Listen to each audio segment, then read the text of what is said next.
इतिहास में कुछ तारीखें सुनहरे अक्षरों में लिखी जाती हैं और कुछ तारीखें शर्मिंदगी की स्याही से पुत जाती हैं।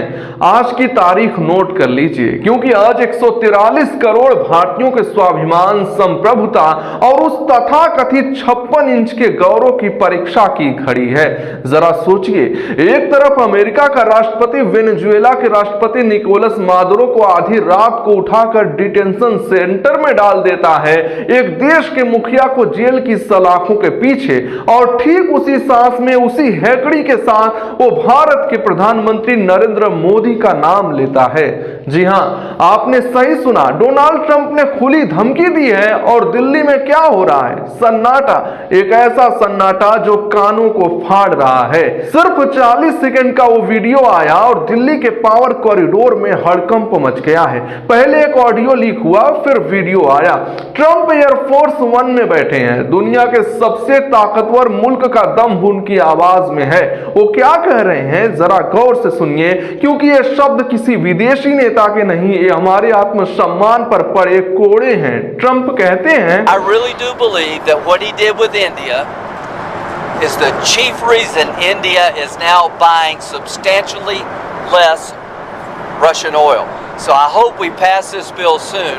And after this, they wanted to make me happy, basically. He wanted to. Modi's a very good man. Yes. He's a good guy. He knew I was not happy, and it was important to make me happy. They do trade, and we can raise tariffs on them very quickly, and it would be people are very afraid bad of for that. them. खुश करना चाहते थे। कौन है ये Trump? हमारे भाग्य विधाता है? क्या भारत का प्रधानमंत्री 143 करोड़ लोगों का प्रतिनिधि है, या ट्रंप के दरबार का कोई दरबारी जिसे बादशाह की नाराजगी का खौफ है? ट्रंप आगे कहते हैं, we can raise tariffs very quickly, यानी हम बहुत तेजी से टैरिफ बढ़ा सकते हैं। ये धमकी है, सीधी, सपाट और नंगी धमकी। और हमारे विश्व गुरु क्या कर रहे हैं? मौन व्रत धारण किए हुए हैं। कॉन्टेक्स्ट समझिए, ये धमकी तब दी जा रही है जब दुनिया देख चुकी है कि अमेरिका ने वेनेजुएला के साथ क्या किया। मादुरो को उठाकर जेल में डाल दिया। उस क्रूरता के मंजर के बीच भारत का नाम लेना, भारत के प्रधानमंत्री को मुझे खुश करने वाला बताना, क्या यह आपको अपमान नहीं लगता? अगर इस अपमान के बाद भी किसी को लगता है कि मोदी जी की तारीफ हुई है, तो यकीन मानिए उस व्यक्ति की बुद्धि पर तरस खाना भी समय की बर्बादी है। उसे तत्काल गंभीर चिकित्सा की जरूरत है। लेकिन रुकिए, कहानी यहां खत्म नहीं होती। जब देश का सम्मान दांव पर लगा हो तो हम उम्मीद करते हैं कि शेर दहाड़ेगा, लेकिन यहां तो बिल्ली की म्याऊं भी सुनाई नहीं दे रही है। सरकार की तरफ से डिफेंस में कौन आया? विदेश मंत्री? नहीं। प्रधानमंत्री? बिल्कुल नहीं। बचाव करने आई सायना एनसी और नीतीश कुमार की पार्टी के राजीव रंजन, वही रटे रटाए तोते जो हर सुबह चैनल बदल बदल कर एक ही स्क्रिप्ट पढ़ते हैं। जरा सुनिए सायना एनसी ने इस राष्ट्रीय अपमान पर क्या मरहम लगाया है। Has been his persona, so we are not surprised and shocked. But it is India's prerogative if we want to buy oil from Russia. It's a matter of our sovereignty. So no third country can dictate terms to Prime Minister Modi or the NDA. And our government and our Prime Minister is strong enough to give a befitting answer. And तालियां होनी चाहिए इस आत्मविश्वास पर, confidence पर। मुंहतोड़ जवाब देंगे, कब देंगे? जब ट्रंप टैरिफ बढ़ाकर हमारी अर्थव्यवस्था की कमर तोड़ देगा, या तब जब वो हमें भी वेनेजुएला समझकर ट्रीट करेंगे। हकीकत यह है कि यह बयानबाजी सिर्फ टीवी स्टूडियो के लिए है। असलियत में सरकार के हाथ पांव फूले हैं क्या? और सुनिए जेडीयू के राजीव रंजन को, जो इसे इकोनॉमिकल एग्रीमेंट बताकर लिपापोती कर रहे हैं। वो कह रहे हैं अर्थव्यवस्था 8% की दर से बढ़ रही है, हम वैकल्पिक मार्ग ढूंढ लेंगे।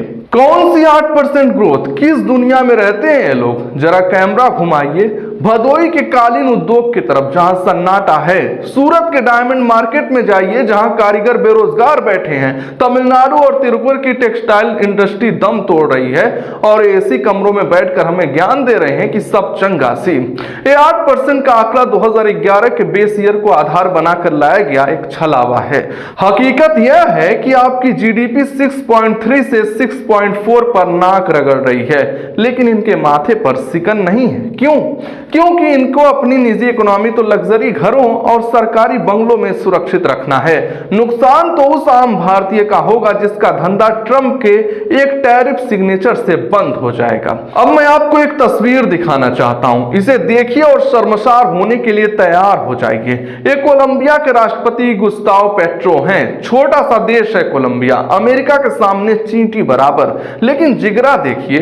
पेट्रो चौराहे पर खड़े होकर हजारों की भीड़ के सामने ट्रंप को ललकार रहे हैं।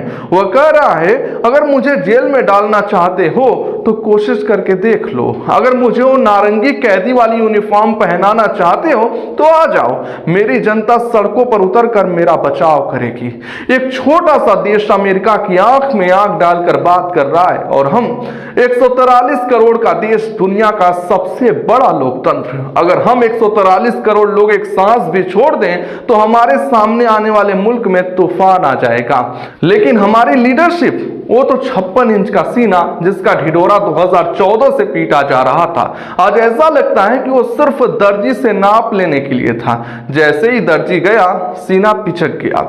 आज वो सीना कहां है? आज वो जुबान कहां है जो चुनावी रैलियों में विरोधियों को पाकिस्तानी और देशद्रोही बताती है? ट्रंप के सामने वो जुबान तालू से क्यों चिपक गई है? सवाल कड़वा है, लेकिन पूछना पड़ेगा। क्या प्रधानमंत्री नरेंद्र मोदी डर गए हैं? याद कीजिए, एक दौर वो भी था, इंदिरा गांधी का दौर, जब अमेरिका ने अपना 7वां बेड़ा बंगाल की खाड़ी में भेजा था। इंदिरा डरी नहीं थी, उन्होंने सोवियत संघ के साथ संधि की और अमेरिका को पीछे हटने पर मजबूर कर दिया। याद कीजिए अटल बिहारी वाजपेयी को, पोखरण परमाणु परीक्षण किया, अमेरिका ने बैन लगाए, धमकियां दी, लेकिन अटल जी झुके नहीं। उन्होंने देश का आत्मसम्मान गिरवी नहीं रखा। उन्होंने सीना तान कर कहा कि हम अपनी सुरक्षा से समझौता नहीं करेंगे। और आज स्थिति यह है कि ट्रंप हमें टैक्स टेररिस्ट कहता है और हम मुस्कुराते हैं। वो कहता है मोदी मुझे खुश करना चाहता है और हम इसे सर्टिफिकेट मान लेते हैं। ये खुश करने की मजबूरी क्यों है प्रधानमंत्री जी? क्या कोई फाइल अटकी है? क्या कोई व्यक्तिगत कमजोरी है जिसे ट्रंप ने पकड़ रखा है? क्योंकि देश का प्रधानमंत्री किसी विदेशी राष्ट्रपति को खुश करने के लिए नहीं, बल्कि अपने देश के हितों की रक्षा करने के लिए चुना जाता है। और अब जब जवाब देने की बारी आई तो आईटी सेल और भक्त मंडली ने क्या किया? उन्होंने इतिहास के पन्ने पलटना शुरू कर दिए। नेहरू ने ये किया, नेहरू ने राजेंद्र प्रसाद को रोका था। अरे शर्म करो, आज 2026 में ट्रंप तुम्हें आंख दिखा रहा है और तुम 1950 में नेहरू की गलतियां ढूंढ रहे हो। क्या नेहरू आएंगे ट्रंप का जवाब देने? अगर नेहरू इतने ही बुरे थे तो तुम उनसे बेहतर बनकर दिखाओ ना। जो काम नेहरू नहीं कर पाए वो तुम करो, ट्रंप को उसी की भाषा में जवाब दो। लेकिन नहीं, इनके पास जवाब नहीं है।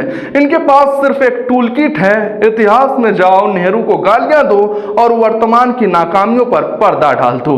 दर्शकों, ये मामला सिर्फ राजनीति का नहीं है, मामला आपकी और हमारी इज्जत का है। आशा जडेजा ने कल ही चेतावनी दी थी। उन्होंने कहा था कि वेनेजुएला का हाल देखो और संभल जाओ। लेकिन हमें तो विश्व गुरु होने का नशा चढ़ा है। हमें भूल गए हैं कि मशीनें युद्ध नहीं जीतती, मशीनों के पीछे खड़े इंसान का हौसला युद्ध जीतता है। 1965 और 71 में पाकिस्तान के पास अमेरिका के दिए हुए सेबर जेट थे, पैटर्न टैंक थे। हमारे पास क्या था? मामूली नेट विमान और पुराने टैंक। लेकिन हमारे पास हौसला था। हमने अमेरिका के उन उन्नत टैंकों को पंजाब के खेतों में कबाड़ बना दिया था। आज हमारे पास राफेल है, ब्रह्मोस है, सब कुछ है। लेकिन क्या नेतृत्व के पास वो रीढ़ की हड्डी है जो वाशिंगटन की आंखों में आंखें डालकर कह सके, मिस्टर प्रेसिडेंट अपनी हद में रहिए। अंत में मैं सिर्फ इतना कहूंगा, ट्रंप ने जो कहा वो निजी तौर पर मुझे सही लगता है। चौंकिए मत, मैं इसलिए कह रहा हूं क्योंकि वो हमारे नेतृत्व की असलियत जानते हैं।